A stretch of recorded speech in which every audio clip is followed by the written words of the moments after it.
Hi guys, it's Liam from Supreme. Today we're going to go over your braking system and brake fluid. Right here you'll find a reservoir. You pop the cap off and that's where you would fill your fluid. On your cap it will say whether it wants .3 fluid or .4. That's when you go in and you get your .3 or .4 fluid. And you top it up to the level line. That's right here. You'll see a minimum.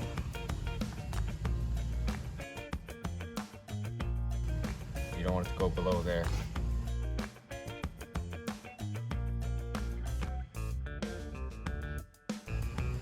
These here are your brake lines. These are what goes down to your wheels. And this fluid is under pressure when you hit your brake pedal and it squeezes the pads and it'll stop your car. So if you're low on fluid or if you have any brake fluid leaking, you definitely want to get it looked at right away. Thanks for tuning in to Supreme Tire and Auto's channel. Make sure to like, comment, subscribe for more Supreme content. And remember, if you can't come to us, we'll come to you. We'll pick up your vehicle, service it, drop it off. Check the link in the description for an appointment. We'll see you guys next time.